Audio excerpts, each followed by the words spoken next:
Oke, halo assalamualaikum warahmatullahi wabarakatuh. Kabar teman-teman, alhamdulillah kita bertemu kembali di pertemuan ketiga atau materi ketiga kita. Nah teman-teman, kalau yang pertemuan lalu kita sudah membahas kenapa kita mempelajari psikoneurologi dan juga apa yang akan kita pelajari.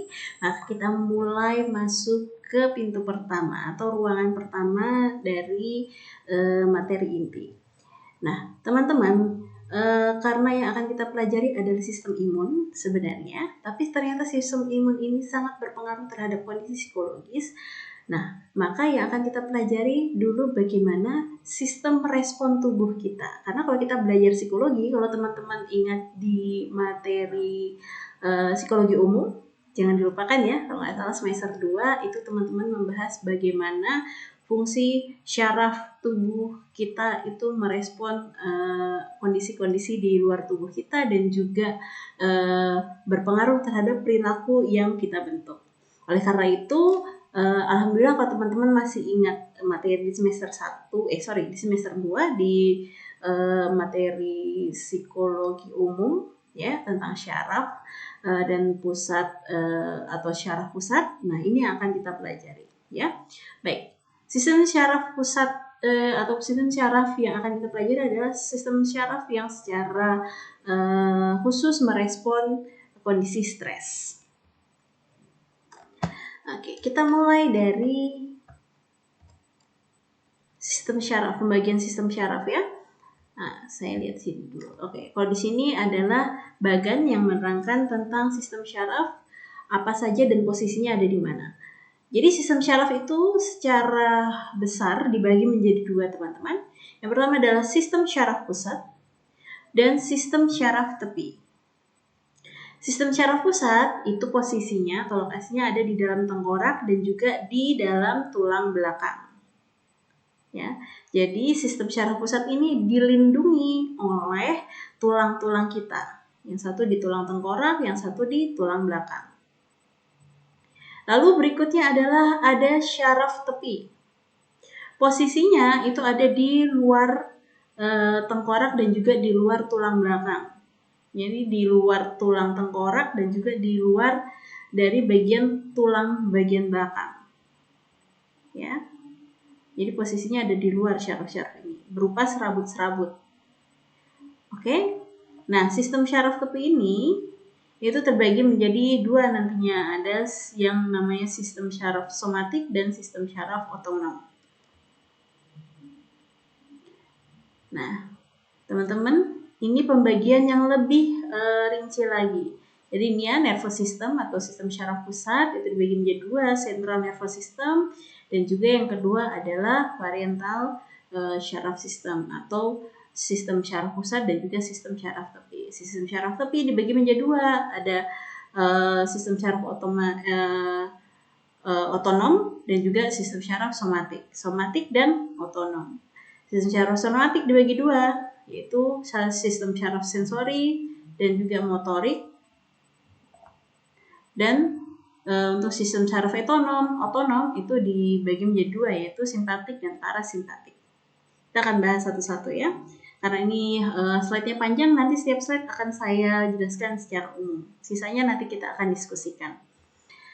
Oke, baik teman-teman, ini seperti yang tadi saya sampaikan, sistem syaraf pusat terdiri dari dua, yaitu sistem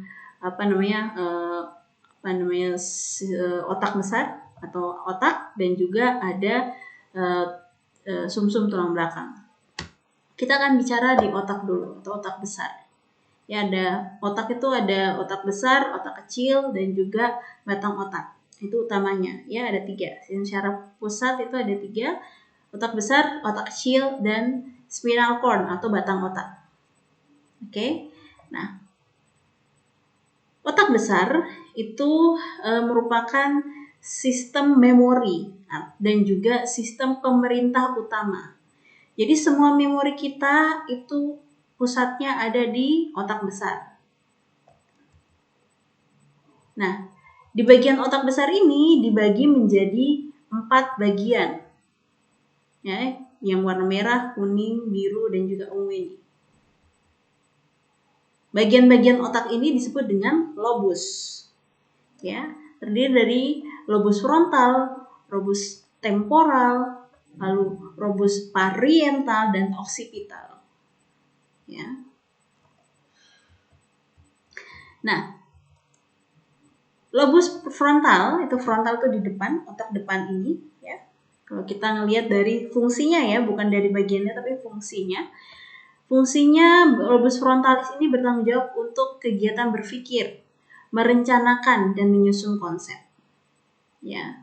Jadi pusat berpikir itu ada di bagian depan.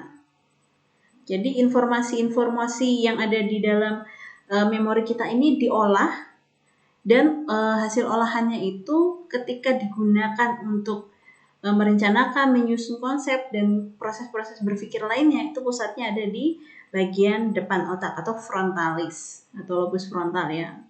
Lalu berikutnya ada lobus temporal, itu ada di belakang. Ya, di bagian belakang, di bagian depan agak ke bawah. Jadi di dekatnya pelipis ini. Ya, di bagian pelipis ini tuh bertanggung jawab untuk berkaitan dengan persepsi suara dan bunyi. Namanya persepsi itu adalah kaitannya dengan menilai ini suara apa ya. Nah, jadi semua memori yang kaitannya dengan suara ada di situ. Lalu berikutnya ada parietal lobe atau lobus parietal. Itu bertanggung jawab untuk kegiatan berpikir terutama pengaturan memori. Memori mana yang mau keluar. Ya. Lalu bekerja sama dengan occipital. Ya, kalau occipital itu secara khusus dia berkaitan dengan memori yang sifatnya dari penglihatan. Ya, jadi syaraf penglihatan itu secara langsung berhubungan dengan occipital lobe ini atau lobus occipital ini. Tuh. Lalu itu tadi yang otak utama atau otak besar. Lalu yang berikutnya adalah otak kecil. Nah, di otak kecil ini adalah yang di bagian belakang ini, teman-teman. Cerebellum ini, ya kalau otak besar itu namanya cerebrum, lalu ini cerebellum, ini salah ya, cerebellum, ini kurang L. Kalau cerebrum itu adalah otak besar, nanti di ini ya, di edit, ini salah nih. Seharusnya cerebellum. Kalau cerebrum itu adalah otak besar, ini cerebellum ya. Minta tolong nanti di edit. Oke, di cerebellum ini fungsinya adalah untuk kontrol kontraksi otak, postur, dan keseimbangan. Makanya ketika seorang petinju biasanya itu tidak boleh dipukul di bagian sini ya, di bagian belakang sini, karena ini ada otak kecil yang merupakan pusat keseimbangan. Kalau dipukul pasti dia langsung KO biasanya, itu ya. Bahkan ini biasanya yang dicari sasarannya oleh lawan ketika tinju. Makanya kalau petinju itu yang paling utama yang dilatih biasanya otot bagian leher, biar ototnya itu kuat untuk melindungi cerebellum ini, gitu ya. Lalu yang berikutnya adalah, nah ini batang otak. Batang otak ini merupakan bagian yang menyambung ke sumsum tulang belakang, yang merupakan kelanjutan dari medula oblongata. Habis ini nanti kita bahas medula oblongata. Bagian ini terus lanjut sepanjang 45 cm ke belakang. Ya, jadi ini di bagian sebelah sini, dari bagian belakang ini ke belakang ya. Nanti spinal cord ini fungsinya utamanya berhubungan dengan sumsum tulang belakang. Nah, ini yang tadi saya sebut dengan medula oblongata. Jadi kalau otak itu dibelah, di dalamnya ini masih ada bagian. Kalau ini kan yang tadi bagian otak besar. Otak besar, lalu ada juga yang disebut korteks, yaitu bagian terluar dari otak. Ini ada korteks namanya teman-teman nih ya, bagian luar otak ini di kulit otaknya ini, bagian atasnya ada yang namanya korteks. Ini juga merupakan syaraf-syaraf yang menyimpan memori. Jadi semua ini memori, tapi memori utama biasa disimpan di korteks ini. Ya. Nah, ketika otak ini dibelah, kita lihat di dalamnya, ini ada bagian yang ini. Nah, ini ada namanya pons, yang ini pons, dan yang ini adalah medula oblongata. Pons ini berfungsi menjadi jembatan yang menghubungkan antara brainstem, batang otak, ya, brainstem ini batang otak ini, dan juga cerebrum, bagian otak kecil. Jadi menghubungkan batang otak dengan otak kecil. Nah, pons ini merupakan bagian yang mengontrol proses pernapasan. Dia punya respon utama adalah mengatur pernafasan. Makanya biasanya ketika seseorang itu, nanti kita lihat ya hubungannya apa dengan emosi. Kenapa orang yang emosi biasanya nafasnya naik turun? Itu salah satunya yang mengatur adalah bagian ini, bagian pons ini. Dan pons ini itu berhubungan dengan medula oblongata. Medula oblongata ini adalah bagian yang merupakan pusat pengaturan detak jantung, tekanan darah, pernafasan, menelan, dan muntah. Ya, makanya orang kalau stres juga ada respon yang sifatnya somatis, yaitu mual. Ya, karena di sini ada medula oblongata. Jadi antara pernafasan, detak jantung itu bareng-bareng. Kalau keduanya ini, misalnya pernafasan dan juga detak jantung itu biasanya cenderung tidak normal, makanya biasa sampai menimbulkan perasaan mual, ya, karena pusat kontrolnya bareng. Nah teman-teman, ini tadi ya di atasnya medula oblongata, ini ada bagian lagi yang secara khusus ini mengatur pusat emosi atau pusat respon yang sifatnya afeksi. Ini di dalam sini, ya, ini dipotong, lalu ada nih bagian yang ini ya. Nah ini sistem ini kita disebut dengan sistem limbik. Sistem limbik ini berhubungan erat dengan hipotalamus dan tampak memberikan pengendalian tambahan pada beberapa perilaku instingtif. Ya, instingtif. Jadi yang sifatnya kemarin mempertahankan diri. Sehingga sistem limbik ini disebut sebagai otak primitifnya manusia. Jadi otak awal yang terbentuk yang sifatnya primitif itu ada di limbik sistem ini. Ya, yang regulasinya yang diregulasi oleh hipotalamus dan juga batang otak.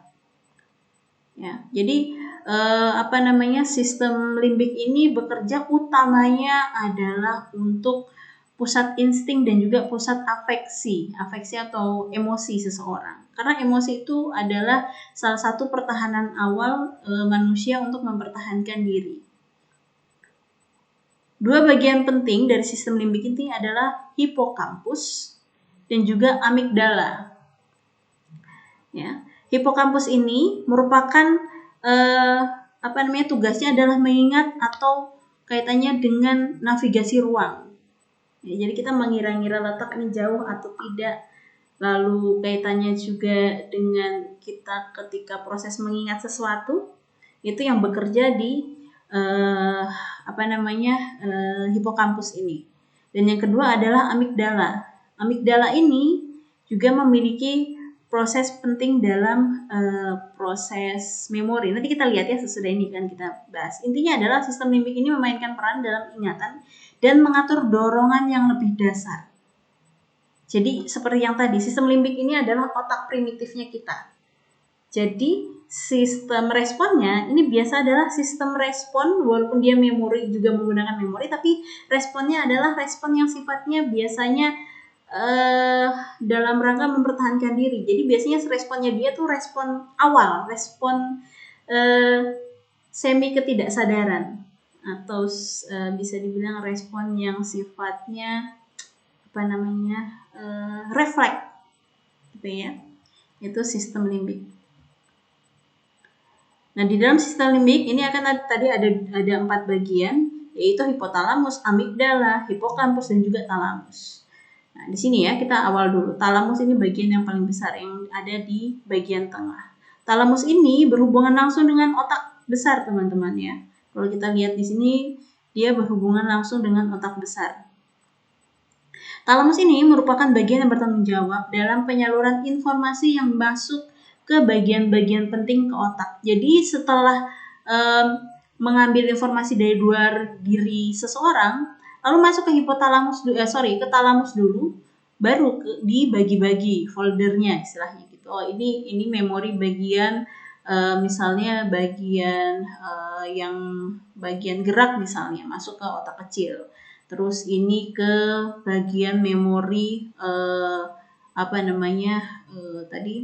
penciuman dan pendengaran, dia masuk ke lobis yang mana. Lalu ini adalah hal yang membutuhkan telaah lebih dalam, oh bekerja nih bagian otak bagian depan frontalis dan lain-lain. Jadi talamus ini memang merupakan penyalur informasi utama, ya.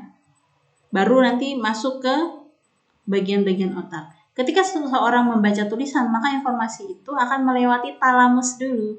Jadi baca, masuk ke talamus, baru talamus nih yang tugasnya bagi-bagi folder nih ya, bagi-bagi folder memori, baru masuk ke masuk ke otak, ya. Nah ini sebelum masuk ke kulit otak atau korteks tadi ya teman-teman, yang saya sebut sebagai pusat memori itu ada di dalam informasi, semua itu ditaruh di bagian kulit luar dari otak, baru masuk ke dalam otak besar. Selanjutnya talamus akan menyalurkan informasi itu ke bagian otak yang berkompeten.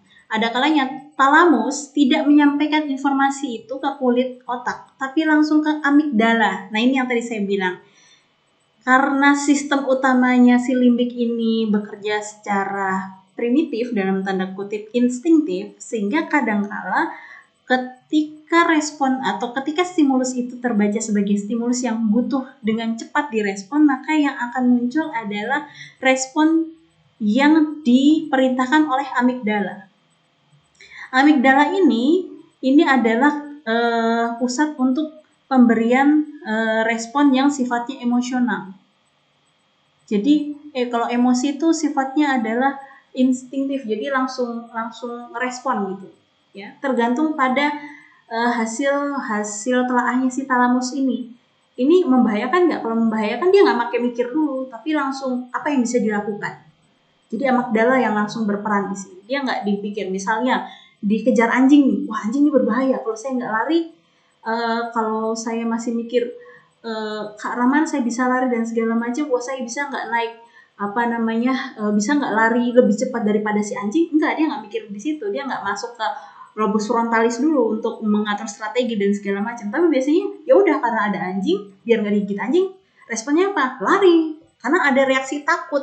Bagaimana reaksi takut itu menggerakkan tubuh untuk menjauhi sumber bahaya itu, makanya dia langsung lari. Lari biasanya tidak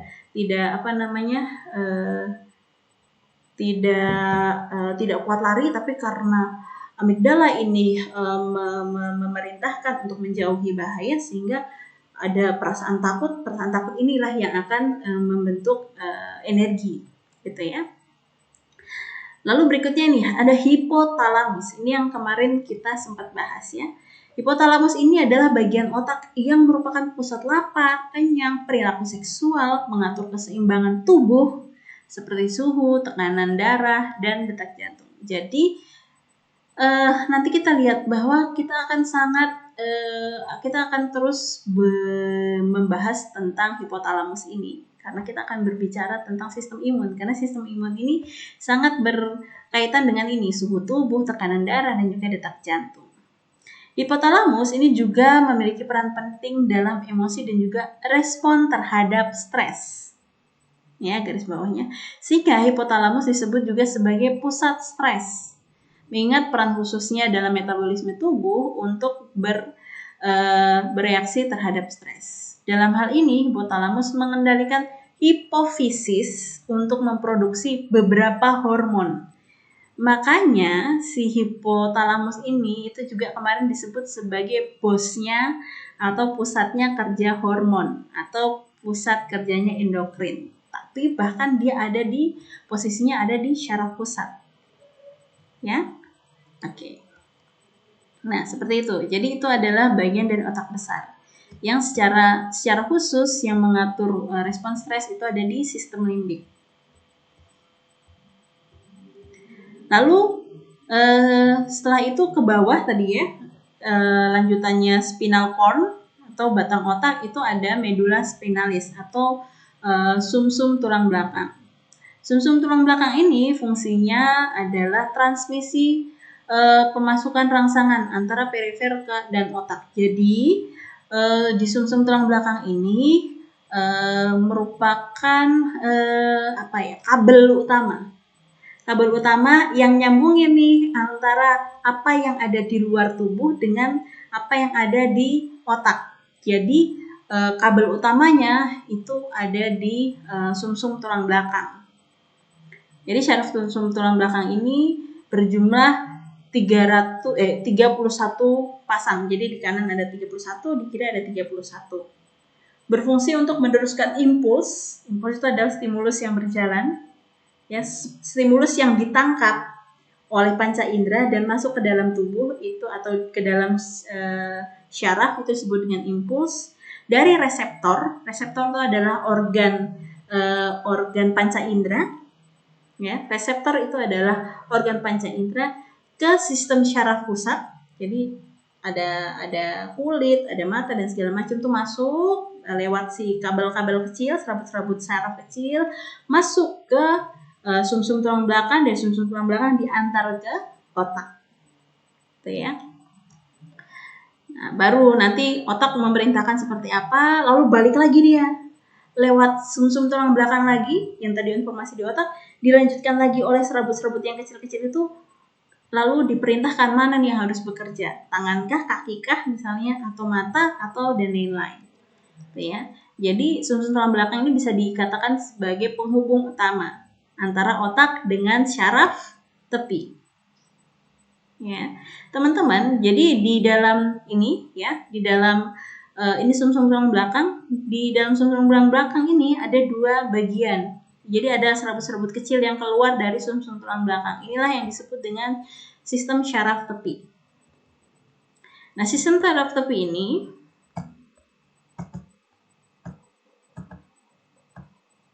ya, sistem syaraf tepi ini merupakan sistem syaraf yang menghubungkan otak dengan dunia luar.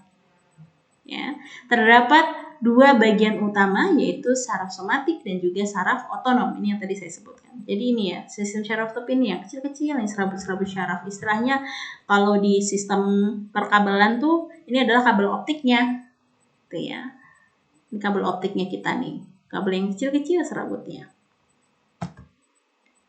Nah, dan ini menyebar ke seluruh bagian tubuh. Nah, ini syaraf somatik ya. Yang pertama, sistem syaraf tepi dibagi menjadi dua, somatik dan juga otonom. Kalau somatik itu tugasnya adalah menyalurkan pesan-pesan dari penglihatan, suara, bau dan lain-lain. Intinya adalah dari stimulus-stimulus yang ada di luar dan menghubungkannya ke otak. Jadi ini intinya adalah menghubungkan antara kondisi di luar dengan kondisi di dalam. Pesan-pesan dari otak dan juga tulang belakang pada sistem somatik mengatur gerakan tubuh yang bertujuan. Jadi intinya dia mengatur sesuatu yang diatur secara sadar, intinya kayak gitu. Ya, diatur secara sadar karena soma itu badan, ya. Syaraf badan, syaraf yang ada di badan, dan ini pengaturannya secara sadar. Nah, syaraf somatik ini ada dua bagian, yaitu sensorik dan juga motorik. Sensorik ini adalah sistem syaraf yang bekerjanya menangkap sinyal. Jadi fungsi syaraf sensorik adalah secara umum adalah membuat kita bisa melihat, mendengar, membau, dan juga merasakan sesuatu secara fisik. Jadi segala respon di luar itu yang menangkap adalah sel syaraf sensorik. Sel syaraf sensorik ini ujungnya ada di panca indera kita.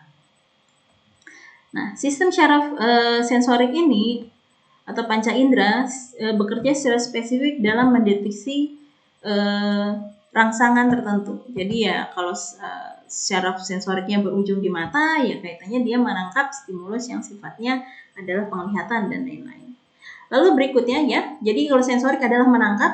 Nah, kalau motorik ini adalah yang berfungsi mengirim sinyal dari otak. Kalau tadi sensorik dari luar masuk ke dalam ke otak. Lalu kalau motorik dari otak keluar ke organ tubuh yang akan merespon hasil dari membaca atau menerjemahkan si stimulus itu. Jadi yang merespon itu adalah saraf motorik. Jadi saraf motorik ada dua, yaitu atas dan bawah. Ya, jadi syaraf motorik itu ada bagian atas dan bagian bawah. Jadi syaraf motorik yang atas itu berfungsi mengirimkan sinyal dari otak ke sumsum tulang belakang. Jadi dari otak ya, dia ke bawah dulu. Sesudah itu baru dari situ baru yang sistem sel syaraf motorik yang bagian bawah baru menuju ke sel syaraf biasanya pada otot. Otot ya, yang menggerakkan tulang kita ini adalah otot. Bukan tulang yang bergerak, tapi otot yang bergerak. Di mana otot itu bergerak sesuai dengan perintah dari otak yang melewati saraf motorik ini. Oke, itu tadi sel saraf somatik ya. Lalu yang berikut adalah sistem syaraf otonom. Nah, sistem syaraf otonom ini bekerjanya secara involunteer. Kalau yang tadi secara sadar, volunteer ya, secara sadar. Kalau ini involunteer atau tidak secara sadar, atau kita tidak sadari bahwa sistem itu sedang bergerak. Nah, ini mengatur kelenjar kelenjar dan aktivitas yang tidak disadari, seperti detak jantung, nafas, pencernaan, serta banyak berhubungan dengan respon emosional. Syaraf otonom ini sangat berhubungan dengan syaraf yang respon-respon yang emosional. Contohnya seperti kemarin, anjing melihat makanan langsung, walaupun dia tidak memerintahkan atau tidak berkeinginan air liurnya keluar, air liurnya tetap aja keluar, ya, karena sistem otonom ini yang bekerja. Syaraf otonom ini memiliki dua cabang, yaitu simpatik dan parasimpatik. Keduanya bekerja bersamaan.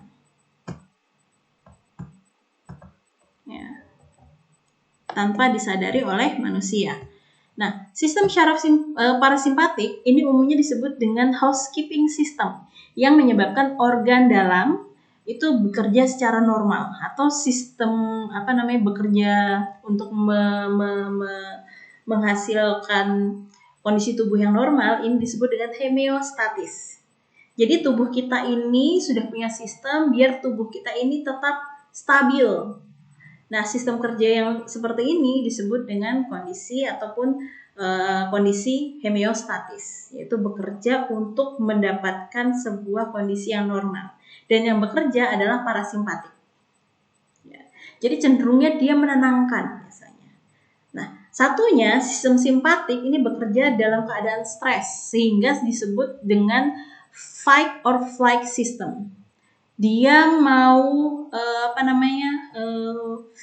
dia kerjanya genjot itu apa ya, mengaktifkan sistem. Dan syaraf simpatik ini biasanya dia bekerja karena adanya ketidakseimbangan.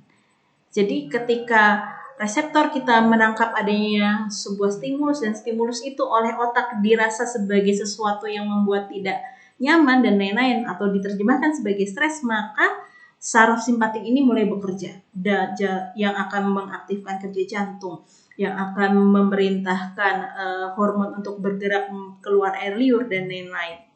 Nah, tapi biasanya saraf parasimpatik itu berusaha agar kondisi tubuh itu juga normal kembali, gitu ya. Nah, ini mereka bekerjanya bersamaan. Nah, ini sebagai gambaran bagaimana sistem syaraf bekerja. Jadi ketika kita melihat makanan, yang akan menangkap pertama adalah reseptor. Jadi panca indera kita, lalu masuk ke sistem syaraf sensorik. Ya, sistem syaraf sensorik membawa impuls atau membawa rangsangan yang berasal dari stimulus tadi masuk ke syaraf pusat. Ya, masuk ke syaraf pusat. Lalu sesudah itu diolah, makanan itu apa ya, aku suka apa nggak suka ya. Kalau suka, dia akan mengarahkan badan kita atau memerintahkan sistem motorik membawa hasil informasi dari otak dan membuat semua badan kita mulai bergerak. Kalau misalnya dia memang suka, maka ototnya akan bergerak untuk mendekati makanan. Dan juga kalau misalnya makanan tidak dapat juga akan keluar air liur nih ya, efektornya. Efektor ini yang saraf otonom tadi. Oke, seperti itu teman-teman. Lumayan panjang ya, setengah jam. Terima kasih teman-teman. Silahkan didengar dulu, nanti berikutnya kita akan diskusikan. Terima kasih. Bila taufiq wal hidayah. Wassalamualaikum warahmatullahi wabarakatuh.